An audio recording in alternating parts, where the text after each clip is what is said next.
Hi everyone, this is Veronica. आज हम बात करने वाले हैं जिस टॉपिक के बारे में वो है changes in crop insurance schemes. जो भी हमारी दो स्कीम्स मैं आपको यहाँ पे बताऊंगी जो बहुत ही इंपॉर्टेंट क्रॉप इंश्योरेंस स्कीम्स हमारी यहाँ पे रही हैं, उनमें कुछ चेंजेस जो हैं वो गवर्नमेंट ने की हैं, वो क्या है उनके बारे में हम डिटेल में जानेंगे। मेरे साथ वीडियो अपडेट्स एंड क्वेरीज के लिए आप जुड़ सकते हैं इंस्टाग्राम एंड फेसबुक पे, because I feel together we can make a difference. अब देखिए यहाँ पे टॉपिक का रेलेवेंस क्या है। मेंस पेपर 3 में ये टॉपिक आपका कवर होगा। ऑब्जेक्टिव लेवल पर क्रॉप इंश्योरेंस स्कीम्स भारत में कौन सी हैं और सब्जेक्टिव लेवल पर ये जो चेंजेस हैं इनका क्या इम्पैक्ट जो है एग्रीकल्चर फील्ड यानी फार्मर्स पे, किसानों पे पड़ेगा, वो भी आपको पता होना चाहिए। अब देखिए किस कॉन्टेक्स्ट में हम यहाँ पे बात कर रहे हैं। सेंटर ने क्या डिसाइड किया है कि जो भी प्रीमियम सब्सिडी है उसको कहीं ना कहीं उस पर एक कैप लगाई जाएगी, उसको रोका जाएगा, रिस्ट्रिक्ट किया जाएगा, स्पेशली जो फ्लैगशिप क्रॉप इंश्योरेंस स्कीम्स हैं हमारी उनमें। और ये कैपिंग कितने पे लग रही है? 30% पे। यहाँ पे 30% प्रीमियम सब्सिडी को कैप किया जा रहा है। 30% अनइरिगेटेड एरियाज़ के लिए जहाँ पे इरिगेशन की ज़रूरत नहीं है, और जहाँ पे इरिगेटेड एरियाज़ हैं वहाँ पे कैप 25% लगाई जा रही है। और ऑलरेडी जो एग्जिस्टिंग था वो अनलिमिटेड था, वहाँ पे बहुत ज़्यादा सब्सिडी जो है वो दी जाती थी, कैपिंग नहीं थी। अब देखिए यहाँ पे फार्मर्स को एनरोल करना पड़ेगा प्रधानमंत्री फसल बीमा योजना में। एक तो आपकी ये क्रॉप इंश्योरेंस स्कीम है, फ्लैगशिप स्कीम है, बहुत इंपॉर्टेंट स्कीम थी, बहुत सारे फार्मर्स को इससे फ़ायदा हो रहा था। और दूसरी थी restructured weather based crop insurance scheme. ये दूसरी स्कीम है, restructured weather based crop insurance scheme. अब इन दोनों के लिए फार्मर्स को एनरोलमेंट जो है वो वॉलंटरी हो गया है 2020, यानी जो फार्मर इसके लिए एनरोल करेंगे उन्हीं को इसका बेनिफिट मिलेगा। अब देखिए आगे बढ़ने से पहले मैं आपको बता दूं, जो भी लोग हमको देख रहे हैं उन्होंने स्टडी IQ को सब्सक्राइब नहीं किया है तो प्लीज़ आप सब्सक्राइब कर लीजिए, बिकॉज उसकी वजह से आप कोई भी हमारी वीडियो मिस नहीं करेंगे। बिकॉज बहुत सारे स्टूडेंट्स जो हैं वो रिक्वेस्ट करते हैं स्पेसिफिक वीडियोस के लिए जो ऑलरेडी चैनल पे रहती हैं, तो अगर आप सब्सक्राइब करेंगे तो आप कोई भी इंपॉर्टेंट अपडेट मिस नहीं करेंगे। चलिए आगे चलते हैं। अब देखेंगे कि और क्या क्या चेंजेस जो हैं गवर्नमेंट ने इंश्योरेंस स्कीम्स में की है। तो गवर्नमेंट ने यहाँ पे स्टेट्स या यूनियन टेरिटरीज जो हैं उनको फ्लेक्सिबिलिटी दी है कि ये जो दोनों स्कीम्स हैं, इनका नाम मैं बार बार नहीं लूँगी, PMFBI प्रधानमंत्री फसल बीमा योजना और RWBCIS, यहाँ पे कि ऑप्शन दिया है कि वो एडिशनल रिस्क कवर में से कोई भी चुन सकते हैं।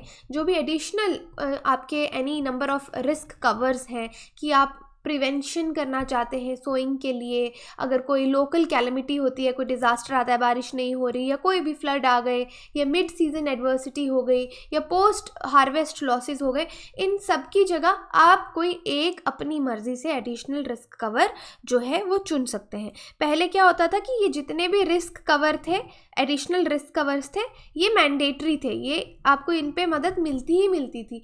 लेकिन अब यहाँ पे चॉइस दे दी गई है, फ्लेक्सिबिलिटी दे दी गई है स्टेट्स को कि वो एडिशनल रिस्क कवर देना चाहते हैं या नहीं देना चाहते हैं, या इनमें से किसी एक पे ही देना चाहते हैं।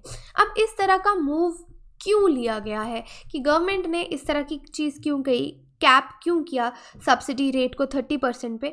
क्योंकि यहाँ पे जो सेंटर है वो क्या करना चाहता है, डिसइंसेंटिवाइज करना चाहता है कुछ क्रॉप्स को एरियाज़ में जहाँ पे हाई रिस्क ऑलरेडी रहता है उनको ग्रो करने के लिए in terms of crop insurance premiums. यानी कि सपोज कोई एक एरिया है, ठीक है, वहाँ पे एक पर्टिकुलर क्रॉप है, सपोज राइस ले लो या कोई भी क्रॉप ले लो, राइट, वो वहाँ पे ग्रो नहीं करता, उसको वहाँ ग्रो करना बहुत मुश्किल है, लेकिन उसके मार्केट वैल्यू बहुत है और उसको फार्मर्स ग्रो तब भी कर रहे हैं, लेकिन उन्होंने इंश्योरेंस भी ले रखा है। अब वहाँ की क्लाइमेटिक कंडीशंस ही ऐसी नहीं है कि वो क्रॉप ग्रो करे, तो वहाँ पे वो क्रॉप ग्रो नहीं कर पाता और फिर इंश्योरेंस का पैसा फार्मर्स को मिल जाता है। अब बेसिकली फार्मर्स को वहाँ पे वो चीज़ ग्रो नहीं करनी चाहिए अकॉर्डिंग टू सेंटर, क्योंकि वहाँ पे उस तरह की नेचुरल कंडीशंस नहीं है और वहाँ पे इंश्योरेंस का पैसा जो है गवर्नमेंट को ऐसा लगता है वो वेस्ट हो रहा है। तो यहाँ पे डिसइंसेंटिवाइज करने के लिए कि उन एरियाज़ में उन क्रॉप्स को जहाँ पे हाई रिस्क रहता है वहाँ पे ग्रो ना किया जाए,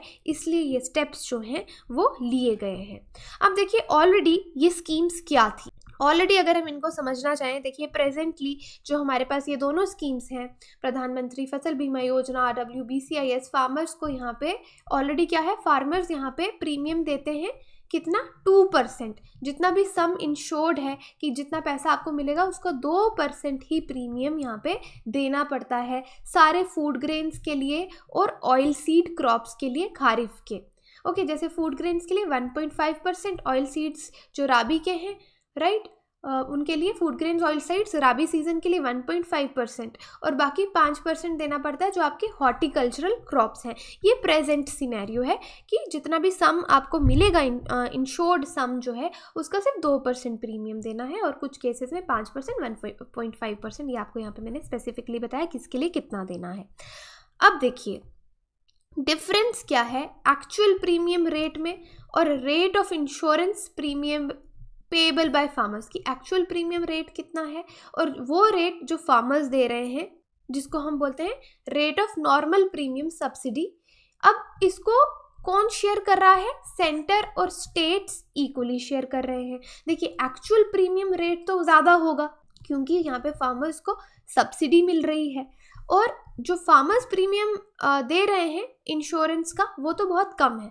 लेकिन अब जो ये रेट है जिसको हम rate of normal premium subsidy बोलते हैं, ये कौन दे रहा है? इसको सेंटर और स्टेट्स मिलके इक्वली शेयर कर रहे हैं, यानी 50-50% जैसे भी डिसाइड हुआ है सेंटर स्टेट के बीच में वो उसको शेयर कर रहे हैं।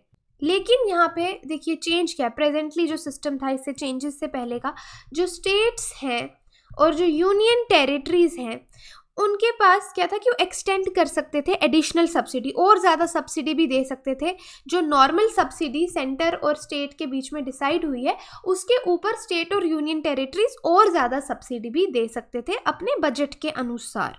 और यहाँ पे कैबिनेट ने डिसाइड किया है कि जो प्रीमियम सब्सिडी है इन स्कीम्स के अंदर उन पे कैप लगा दिया गया, 30% अनइरिगेटेड एरियाज और इरिगेटेड एरियाज पे 25%। तो आप प्रेजेंटली समझ गए कि कितना देना है। सपोज किसी को 100 रुपीज़ का इंश्योरेंस, जिस एग्जांपल दे रही हूँ, 100% का इंश्योरेंस देना है, मिलेगा। अगर आपका कोई क्रॉप्स खराब हो गया तो आपको 100 रुपये मिलेंगे, तो आपको सिर्फ 2 रुपये देने हैं, 2% देना है। लेकिन एक्चुअल में शायद प्रीमियम 25 रुपीज़ हो या 50 रुपीज़ हो, जो कि शेयर हो रहा है किसके बीच में? स्टेट और सेंटर के बीच में इक्वली। तो उस चीज़ की बात हो रही है। लेकिन यहाँ पे अब उसको कैप कर दिया गया कि सिर्फ 30% ही होगा, जिसमें से शायद 15 स्टेट देगा, 15 सेंटर देगा, क्योंकि यहाँ पे कैप लगा दी गई है, राइट। अब अगला सवाल ये उठता है कि कितने फार्मर्स हैं जो इन स्कीम्स के अंदर कवर हो रहे थे आज तक। अगर हम 2018-19 की बात करें तो अराउंड 5.64 करोड़ फार्मर्स हैं जिन्होंने एनरोल किया प्रधानमंत्री फसल बीमा योजना में, और उनको इंश्योर्ड सम मिला कितना? 2,35,277 करोड़, इतना इंश्योर्ड सम, और 30% of gross crop is insured. यहाँ पे जो बात की जा रही है कि कितना इंश्योर्ड अब है, तो यानी ये डेटा 2018-19 का है कि कितने पैसे के लिए फार्मर्स को इंश्योर जो है वो किया गया। देखिए जब गवर्नमेंट ने ये योजना लाई थी 4 साल पहले, तो इसको माना जा रहा था कि एक पाथ ब्रेकिंग स्कीम है, बहुत ही अच्छी स्कीम है फार्मर्स के वेलफेयर के लिए, क्योंकि यहाँ पे कोई भी अपर लिमिट डिसाइड नहीं की गई थी गवर्नमेंट सब्सिडी को लेकर। अगर बैलेंस प्रीमियम 90% भी होता तो वो कौन देता? गवर्नमेंट देती, राइट। इसलिए इसको बहुत अच्छा माना जा रहा था। लेकिन अब ये प्रधानमंत्री फसल बीमा योजना किस पे बेस्ड है कि कितनी यील्ड हो रही है, कितना बेनिफिट हो रहा है, आउटकम क्या आ रहा है। और जो RWBCIS है ये प्रॉक्सीज पे बेस्ड है। तो फार्मर्स को यहाँ पे इंश्योरेंस प्रोटेक्शन किसके अगेंस्ट मिलती है कि आपका वेदर ख़राब हो गया, यानी कभी बहुत ज़्यादा बारिश हो गई, बहुत ज़्यादा हवा चल रही है, आपकी फसल ख़राब हो गई, टेम्परेचर जो है वो ख़राब हो गया, तो यहाँ पे जो इंश्योर्ड फार्मर्स थे RWBICS के अंदर वो कम थे, लेकिन प्रधानमंत्री फसल बीमा योजना के अंदर काफ़ी ज़्यादा थे। लेकिन अब जो ये चेंजेस लाई गई हैं, इस मूव से क्या इम्पैक्ट पड़ेगा, इसका क्या असर होगा? तो देखिए 2 मेन इम्प्लीकेशंस हैं। पहला कि यहाँ पे जो ओवरऑल प्रीमियम है जो स्टेट गवर्नमेंट्स अपनी तरफ से भी दे रही थी, अब उनकी ज़रूरत नहीं होगी कि आपको कोई रिस्क लेने की, बिड्स इनवाइट करने की ज़रूरत नहीं है। और सेकंड, जो स्टेट्स और यूनियन टेरिटरीज हैं, ओके फर्स्ट तो बता दिया स्टेट एंड यूनियन टेरिटरीज के लिए कि रेट जो ओवरऑल प्रीमियम का है वो नीचे गिर जाएगा। और दूसरा कि ये जो स्कीम है ये फार्मर्स के लिए बहुत लेस अट्रैक्टिव हो जाएंगी। अब वो इतना ज़्यादा शायद इनमें इन्वेस्ट ना करें, जितना पहले उनको बेनिफिट हो रहा था, अट्रैक्टिव उनको लग रही थी, अब शायद उतनी अट्रैक्टिव ना लगे। लेकिन डेफिनेटली यहाँ पे एक और प्रोविज़न है कि जो स्टेट्स और यूनियन टेरिटरीज़ हैं वो क्या ऑफर कर सकती हैं, सिंगल पेरिल रिस्क, एक सिंगल इंश्योरेंस कवर जो है, जैसे कि सिर्फ हेल स्टॉर्म पे दे दें कि अगर हेल स्टॉर्म आएगा तो हम इतना आपको पैसा देंगे, इतना इंश्योरेंस आप करवा सकते हैं। तो ये अलग फ्लेक्सिबिलिटीज़ हैं जो स्टेट और यूनियन टेरिटरीज़ के पास प्रधानमंत्री फसल बीमा योजना में अभी भी रहती हैं। लेकिन यहाँ पे सिंगल पेरिल रिस्क है, एक किसी चीज़ के अंदर मिल सकता है। अब देखिए बात क्या है कि जो बर्डन है पूरे के पूरे प्रीमियम का वो किस पे पड़ रहा है। पहले तो शेयर प्रॉपर्ली हो रहा था सेंटर और स्टेट के बीच में, अब बर्डन ऑफ प्रीमियम समझने की कोशिश कीजिए कि एक इंटरप्रिटेशन इस डिसीजन की ये है कि जो प्रीमियम का पूरा बर्डन है वो पूरा का पूरा स्टेट्स पे चला जाएगा, क्योंकि यहाँ पे एडिशनल कवर देने के लिए भी गवर्नमेंट पहले तो मैंडेटरी था कि दे ही रहे थे और दोनों मिलके शेयर कर रहे थे, लेकिन अब सेंटर ने मना कर दिया कि आप स्टेट्स पे डिपेंड करता है कि आप देना चाहते हैं या नहीं देना चाहते हैं। तो स्टेट बोलेगा क्योंकि उसमें आप सेंटर शेयर नहीं कर रहा। तो एग्जांपल मैं आपको यहाँ पे थोड़ा डिटेल में समझाती हूँ कि अगर आप देखें कि ओल्ड सिस्टम क्या था और न्यू सिस्टम क्या है। तो देखिए ओल्ड रेजिम में कि एक फार्मर का कोई अगर खरीफ का क्रॉप था जिसको सपोज करो आप 1 लाख रुपए के लिए इंश्योर किया गया है, अब जो एक्चुअल प्रीमियम है वो कितना है, एक्चुअल प्रीमियम सपोज 40% है, तो जो फार्मर है उसको प्रीमियम कितना पे करना है, अराउंड 2% ही पे करना है इसका, या सपोज करो 2000 रुपये प्रीमियम देना है। 2000 किसका देना है, 1 लाख रुपए का जितना सम इंश्योर्ड है, 40% एक्चुअल प्रीमियम है, लेकिन फार्मर को कितना देना है 2% यानी 2000 रुपीज। और जो रिमेनिंग प्रीमियम है उसको कौन शेयर करेगा, सपोज 38,000 पीछे बच गए, उसको इक्वली शेयर करेंगे सेंटर और स्टेट। लाइक 38,000 यानी ये इसको मैं 40 के हिसाब से देख रही हूँ, but what ever actual premium है उसमें से 2% तो फार्मर देगा, बाकी ओल्ड रिजिम में बाकी का जो बचा हुआ प्रीमियम है वो कौन शेयर करेगा, सेंटर और स्टेट। अब देखते हैं न्यू रिजिम में क्या है। देखिए जो नया तरीका है इसमें सेम सम जो इंश्योर्ड है कि कितना इंश्योर्ड सम है कि 1 लाख रुपए इंश्योर्ड है, प्रीमियम रेट भी कितना है वही 40% है, लेकिन सेंटर ने यहाँ पे कैप लगा दी कि वो कितना सब्सिडी देंगे प्रीमियम रेट्स पे, सिर्फ 30% ही बियर करेंगे। इसका क्या मतलब है कि जो खरीफ सीजन आपका 2020 का रहेगा, सेंटर कितना प्रीमियम इस हिसाब से पे करेगी, 14% रेट पे आउट ऑफ 30%, क्योंकि इक्वली शेयर होगा, और फार्मर का शेयर कितना है 2%, और सेंटर और दोनों का शेयर मिला के ऑलमोस्ट अगर आप देख लीजिए 15% या 15 नहीं, आपका 14% रहेगा। तो यहाँ पे जो स्टेट है, फिर आगे स्टेट पे डिपेंड करता है कि आप एडिशनल कितना और पैसा देना चाहते हैं, कितना प्रीमियम। तो पूरा का पूरा बर्डन जो प्रीमियम सब्सिडी का है इस केसेस पे प्रीमियम का, वो किस पे आ गया, स्टेट पे आ गया, राइट, क्योंकि सेंटर ने अपने हाथ यहाँ से विदड्रॉ कर लिया। आई होप ये चीज़ आपको समझ आ रही है, नहीं आ रही तो आप टेलीग्राम चैनल पे पूछ सकते हैं, PDF भी आपको वहाँ पे मिल जाएगा t.me/Veronica_om, राइट। अब अगली बात यहाँ पे है कि इंश्योरेंस की सर्टेन क्रॉप्स पे कोई इंश्योरेंस नहीं है, ये एक और इंटरप्रिटेशन है। यहाँ पे हमने ये इंटरप्रिटेशन कही, देन ये इंटरप्रिटेशन आपको थोड़ा कैलकुलेशन करके समझाया कि किस तरह से स्टेट पे बर्डन आएगा। एक और इंटरप्रिटेशन है कि शायद सेंटर सपोर्ट करना छोड़ दे इंश्योरेंस को सर्टेन क्रॉप्स के लिए कुछ एरियाज़ में, जहाँ पे रेट प्रीमियम का 30% से ज़्यादा लगेगा, वहाँ पे बिल्कुल ही इंश्योरेंस देना बंद कर देंगे। जो डिपार्टमेंट है एग्रीकल्चरल कोऑपरेशन और farmers welfare in consultation with other stakeholders, यानी ये जो डिपार्टमेंट है एग्रीकल्चर का, जितने भी स्टेक होल्डर्स हैं उनके साथ डिस्कशन करके स्टेट स्पेसिफिक चीज़ें प्रिपेयर करेंगे।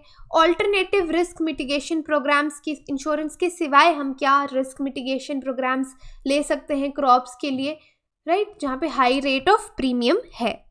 वैसे अगर हम देखें कि एक एवरेज रेट ऑफ प्रीमियम जो है प्रधानमंत्री फसल बीमा योजना और ये दोनों जो स्कीम्स थी इनके अंदर नेशनल लेवल पे, वो 12.32% था 2018 और 19 के लिए, कुछ क्रॉप्स के लिए कुछ डिस्ट्रिक्ट्स में, और अगर हायर देखें तो वो 30% था पिछले कुछ रिसेंट ईयर्स में। जैसे कि रेट ऑफ प्रीमियम जो हमारा खरीफ ग्राउंडनट है, राइट, ग्राउंडनट ऑयल सीड के लिए 49% पहुंच गया था राजकोट में, जो कि गुजरात में है, इतना प्रीमियम।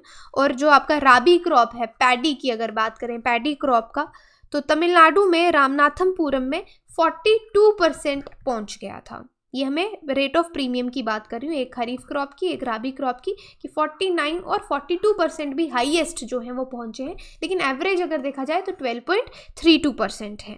अब इस चीज़ का स्टेट्स पे क्या इम्पैक्ट पड़ेगा, क्योंकि स्टेट्स का जो शेयर है वहाँ पे स्टेट ऑलरेडी डिफॉल्टर है, और अब सेंटर ने नई कैप लगा दी है जहाँ पे एडिशनल फाइनेंशियल बर्डन जो है वो स्टेट पे पड़ रहा है। मध्य प्रदेश की अगर हम बात करें, इसका शेयर जो प्रीमियम का खरीफ क्रॉप के लिए 2018 का था वो अराउंड 1500 करोड़ है, और अभी तक फार्मर्स को अपने क्लेम्स नहीं मिले हैं। यानी जो स्टेट्स हैं वो ऑलरेडी डिफॉल्टर्स हैं, वो पीछे चल रही हैं, पेमेंट में डिले कर रही हैं। बहुत सारी स्टेट्स हैं, मध्य प्रदेश नहीं और भी बहुत सारी स्टेट्स हैं जहाँ पे पेमेंट जो है प्रीमियम का अभी तक नहीं मिला है। तो सोर्सेस का मानना है कि कुछ जो स्टेट्स हैं उनका जो एक्सपेंडिचर है, जो प्रीमियम है प्रधानमंत्री फसल बीमा योजना का, वो जितना उनका टोटल बजट है एग्रीकल्चर का, उसमें से 50% से भी ज़्यादा हिस्सा उनको प्रीमियम देने में हो जाता है, राइट। तो यहाँ पे बर्डन आप देख सकते हैं कि स्टेट्स का कितना बुरा हाल है। तो अल्टीमेटली क्या ही रिजल्ट्स इस तरह के स्कीम्स के मिलेंगे। अगर हम यहाँ पे फिर भी इमीडिएट इम्प्लीकेशंस की बात करेंगे, एकदम से क्या फ़र्क पड़ेगा, तो पहले तो यहाँ पे रेट ऑफ प्रीमियम जो है वो इंक्रीज हो जाएगा, बिकॉज जो एरिया कवर हो रहा है आपका इंश्योरेंस के अंदर या नंबर ऑफ एनरोल्ड फार्मर्स हैं उनकी तादाद यहाँ पे घट जाएगी।